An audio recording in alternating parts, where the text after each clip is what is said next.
ગાંધીનગર અમદાવાદને જોડતા ઇન્દિરા બ્રિજ પર તિરાડનો મામલો. બ્રિજ પર તિરાડ મામલે તંત્રએ સ્પષ્ટતા કરી. બ્રિજ સંપૂર્ણપણે સુરક્ષિત હોવાનો તંત્રએ દાવો કર્યો. બ્રિજના જોઈન્ટ એક્સપાન્શન જોઈન્ટ છે, કોઈ તિરાડ નથી. વાહન વ્યવહાર માટે ઇન્દિરા બ્રિજ સુરક્ષિત હોવાનો દાવો તંત્ર દ્વારા કરવામાં આવ્યો છે. અમદાવાદમાં ઇન્દિરા બ્રિજ પર તિરાડ પડી હતી અને ત્યાર પછી તંત્રએ સ્પષ્ટતા કરી છે કે બ્રિજના જોઈન્ટ એક્સપાન્શન જોઈન્ટ જ છે, કોઈ નુકસાની થાય એવું નથી, કોઈ તિરાડ નથી. સંવાદદાતા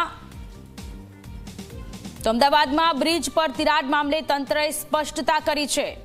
સુભાષ બ્રિજ બાદ ઇન્દિરા બ્રિજ પર તિરાડો દેખાયેલી જોવા મળી અને એને લઈને હવે તંત્ર દ્વારા સ્પષ્ટતા કરવામાં આવી છે. વાહન ચાલકો જીવના જોખમે આ બ્રિજ પાર કરતા હતા. જો કે તંત્રનું કહેવું છે કે બ્રિજ સંપૂર્ણ રીતે સુરક્ષિત છે એવો તંત્રએ દાવો કર્યો છે.